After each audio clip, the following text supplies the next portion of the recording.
హిట్స్తో ఫ్లాప్స్తో సంబంధం లేకుండా మూవీస్ మీద మూవీస్ తీస్తూ ఎక్కడ తగ్గేది లేదు అంటున్నాడు మన రవితేజ. లాస్ట్ 3 మూవీస్ ఫ్లాప్ అయినా కానీ ఆయన అప్కమింగ్ మూవీ మిస్టర్ బచ్చన్కి మాత్రం నైజాం రైట్స్ అయితే భారీ డీల్స్ అయితే వస్తున్నాయి. సో ఆ డీటెయిల్స్లోకి వెళ్ళే ముందు మన ఫిల్మీ బౌల్ ఛానల్ని లైక్ చేయండి, షేర్ చేయండి, సబ్స్క్రైబ్ చేయండి. సో మన మాస్ మహారాజా టాలీవుడ్లో అందరికంటే వేగంగా సినిమాలు చేస్తున్నాడు. ఏడాదికి 2-3 సినిమాలు రవితేజ నుంచే వస్తున్నాయి. సక్సెస్ ఫెయిల్యూర్తో సంబంధం లేకుండా రవితేజ మూవీస్ చేసుకుంటూ వెళ్ళిపోతున్నారు.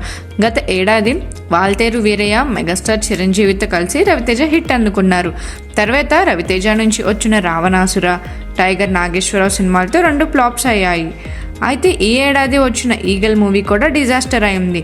దీంతో హ్యాట్రిక్ ఫ్లాప్స్ను ఖాతాలో చేరాయి.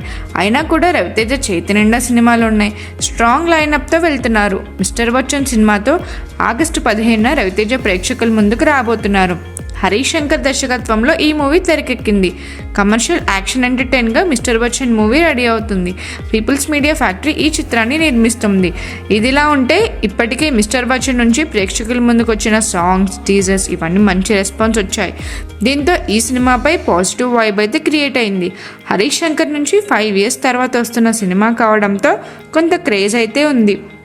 మిరపకాయ లాంటి బ్లాక్ బస్టర్ తర్వాత లాంగ్ గ్యాప్ తీసుకుని రవితేజ, హరీష్ శంకర్ మిస్టర్ బచ్చన్ అయితే చేస్తున్నారు.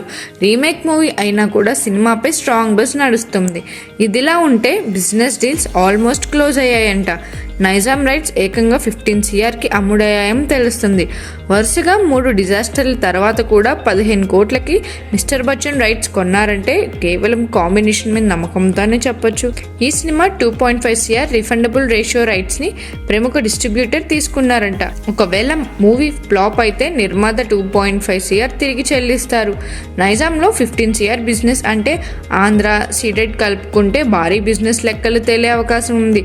ఈ సినిమా సాంగ్స్, టీజర్స్కి పాజిటివ్ రెస్పాన్స్ రావడంతో డిస్ట్రిబ్యూటర్స్ మిస్టర్ బచ్చన్ రైట్స్ కోసం పోటీ పడుతున్నారు. డిజిటల్ రైట్స్ కూడా ఫ్యాన్సీ ధరకే అమ్ముడైనట్టు తెలుస్తుంది. మిస్టర్ బచ్చన్ సినిమాతో భాగ్యశ్రీ బోరే హీరోయిన్గా టాలీవుడ్లోకి అడుగుపెట్టబోతుంది. ఈ మూవీ రిలీజ్ కాకుండానే మరో 2 మూవీ ఛాన్సులు అయితే ఈ అమ్మడు అందుకోవడం అయితే విశేషం. సో అదండి, ఆయనకు ఎన్ని ఫ్లాప్స్ ఉన్నా కానీ ఆయన మాత్రం ఆయన లైనప్లో అయితే తగ్గట్లేదు. రవితేజ గారు గడిచిన 3.5 ఏళ్లలో ఏకంగా 8 మూవీస్ థియేటర్లో రిలీజ్ చేశారు. మరో 2 వారాల్లో మిస్టర్ బచ్చన్ ఎట్లనో వస్తుంది.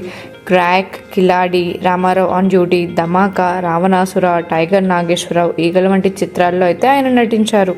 సో ఇలా కరోనా తర్వాత నార్మల్గా రిలీజ్ లిస్ట్ అయితే చూసుకుంటే 9 చిత్రాలతో రవితేజ అందరికంటే టాప్లో ఉన్నారండి. హిట్ ఫ్లాప్ పక్కన పెడితే ఆయన మూవీస్ వల్ల థియేటర్స్కు కావాల్సినంత ఫీడింగ్ అయితే దొరుకుతుంది. ప్రత్యక్షంగానో పరోక్షంగానో ఆ ప్రాజెక్ట్స్లో భాగమైన వారందరికైతే మంచి పని అయితే లభిస్తుంది. సో ఆయన మూవీస్లో మీ ఫేవరెట్ మూవీ ఏది అండ్ మీరు మిస్టర్ బచ్చన్ కోసం ఎంత వెయిట్ చేస్తున్నారని మాకు కామెంట్ సెక్షన్లో తెలియజేయండి. మరిన్ని మూవీ అప్డేట్స్ కోసం ఫాలో అవ్వండి ఫిల్మీ బౌల్.